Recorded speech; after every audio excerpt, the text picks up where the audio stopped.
So here, today you didn't have the right hand for it, Steve. But if you had doubled three clubs, what sort of methods do you have here? Say you had Gavin's hand. Well, the methods that I play with Bobby, but undiscussed with Gavin, although as a passed hand, I would think it'd be the same, is that doubles of an artificial bid by a passed hand are always lead directional.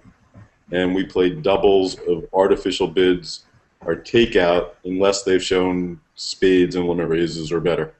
So basically, all passed hand doubles are lead directional. All other doubles are takeout. But if they have spades and good hands, then our doubles lead directional again. Okay. I think that's. I don't know if that was the simple way to put it or not. Well, the reason that you play that doubles are lead directional when they have spades is because you don't have any equal level sacrifices, or is that right? Over four heart, when they have hearts, we might be able to bid four spades, but over four spades, it's pretty unlikely we're going to bid at the 5 level. Right, and I guess does it matter what their 3-club bid or 3-diamond bid means, even if it's constructive phrase or whatever? Same thing. Well, if we're pass hand, once again, it would still be lead direct. Yeah, I guess that's true. Yeah. Right, and it would always be takeout. It's always takeout unless they have a good hand with spades. That's the way we remember it.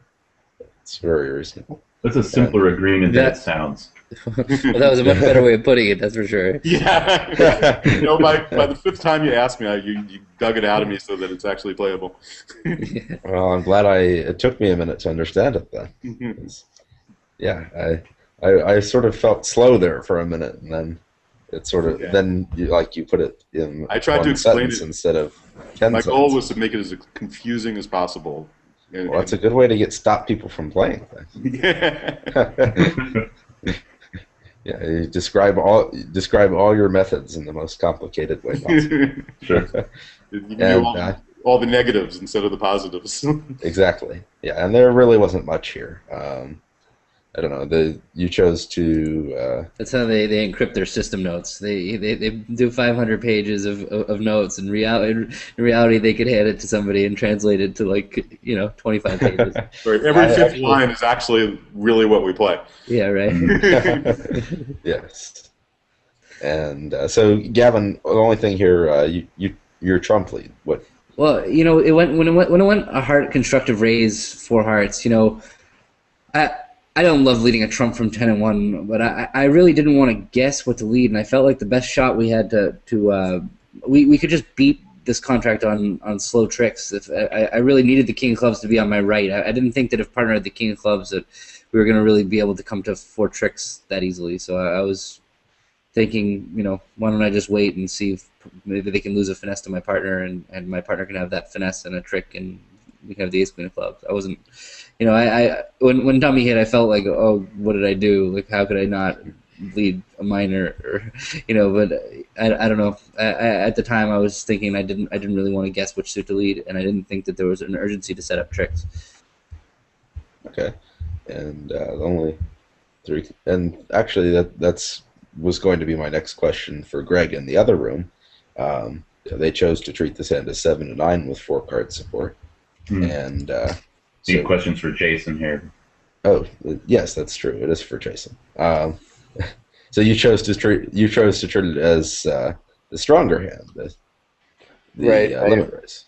First off, I didn't have a way to show 7-9 with 4-card support, so my options are not as attractive. And I feel with all of your points in your long suit and ace fourth the trumps, it's pretty close to just being a regular limit raise. The other options of how to raise are not as attractive. I could bid a spade, which doesn't really sound so great, or I can raise to 2 hearts. So, Jason, we were playing that 1 heart, 3 hearts was a mixed raise. Yeah, it's good. I'm glad we had this discussion now. It seems too good for a mixed raise, then, if that's what I guess. Right. So, how would you evaluate this? Would you evaluate this as if you had all these options available to you, I would still treat it as a limit raise. It just just sort of edge up a little. And I'm with Jason. I definitely am with Jason. It looks like a limit raise, yeah. It looks like a limit raise to me too, but it makes me realize that it's not easy to write down a nice, short, concise set of rules for what makes a limit raise. It's even harder to write down a short set of rules for what double of them means.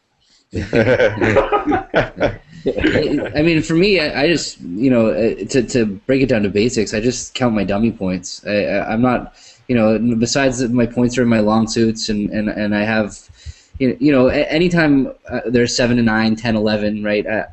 But in is how they're defined.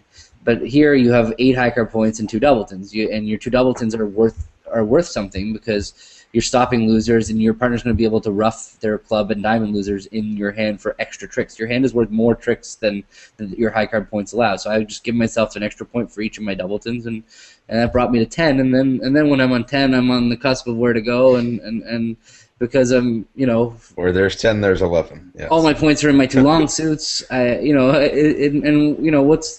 not like showing a constructive raise is really gonna, I don't feel like making a limit raise is going to propel me to a lot of bad games, like really bad games. Right. I mean, this is sort of the case of I feel like I know a limit raise when I see one, but I don't know that I could really define what it looks like.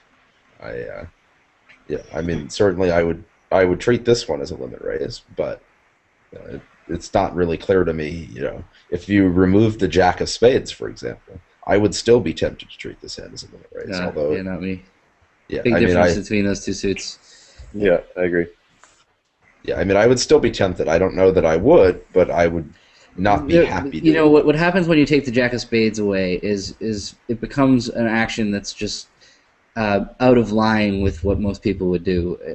This is an aggressive action where it's going to happen. People are going to be aggressive, but when you take away the Jack of Spades, you're doing something that's it's abnormal. Whether or not it could be evaluated right, I would think that it's just a step over on just the world in aggression. Yeah, your King Jack 5th of Spades is going to mesh so well with a variety of spade holdings. Your partner could have like 10 third, or even 10 and 1, certainly Queen and 1. Queen third. If you have King empty 5th, it's so much harder for partner to set up this 5-card suit without losing a couple. Right. Yeah, that's all very good points. Yes. It's a good way to swing. Obviously, I also think adding the 10 of spades adds an enormous amount of power to the hand. It's for the same reasons. When you add the 10 of spades to the spade suit, it becomes a suit that can play for 1 loser opposite 3 little. And Right. And I mean, the other thing is, if you were to move the Jack of Spades into one of the minors, then this hand is, you can basically ignore the Jack of Spades. I mean, you're not just counting points and adding points for your doubletons. You really need to dummy points. Well, it was kind of like I said. I get myself to 10 on counting my dummy points, and then I look whether my 10 is where it is. If I had instead of the Jack of Spades, if I had Queen, doubleton, of diamonds, I would also make a limit raise probably. I would.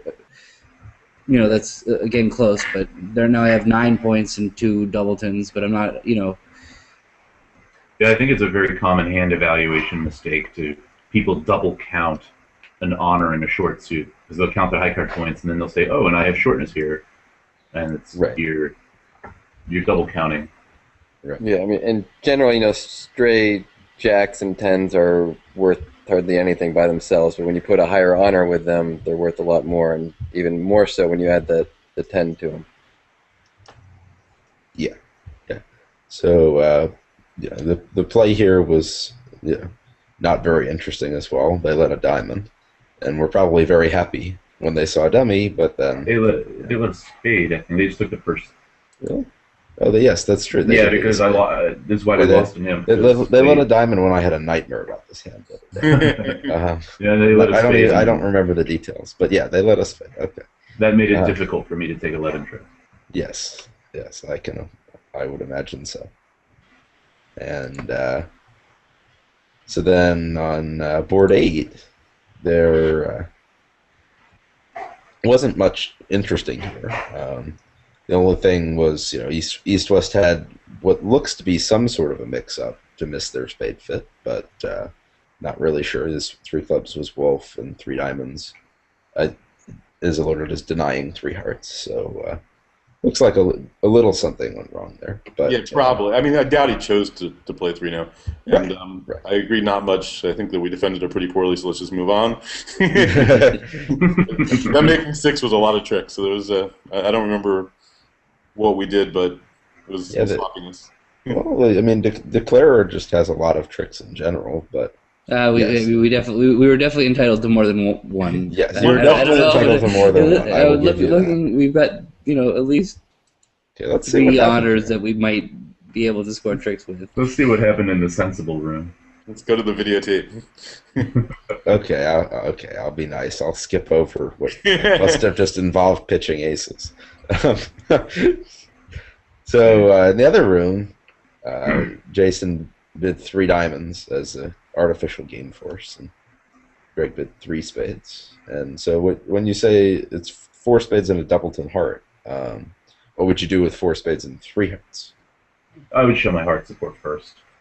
These kinds of the way I like to play these kinds of bids is that I treat them almost exactly the same as Stamen, and so if I have the requisite heart holding, I would always show that first.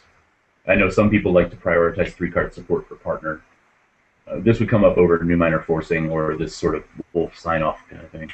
I've also talked to people who prefer to show 4 cards in the other major first, but it's just, we've never discussed it.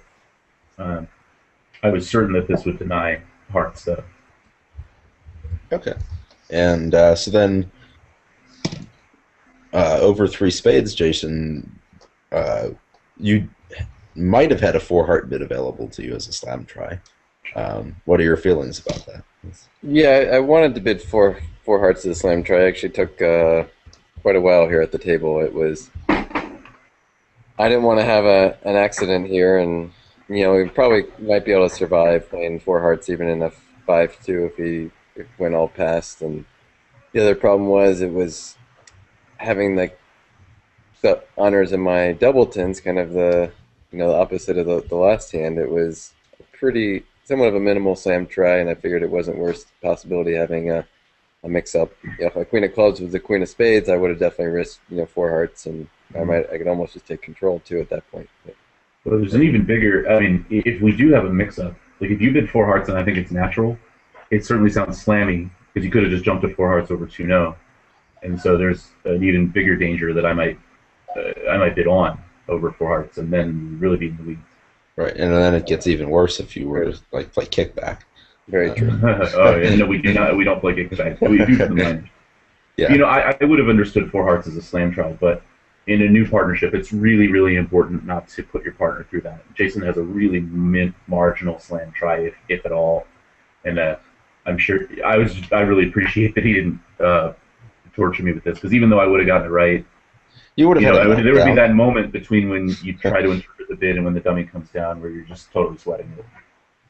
You would bid a 2-way 4 spades. Like if he's Q-bidding, you're Q-bidding, or if he's making a slam try, you're Q-bidding. If he's going spades, you're passing. Yeah. Yeah, those are always fun.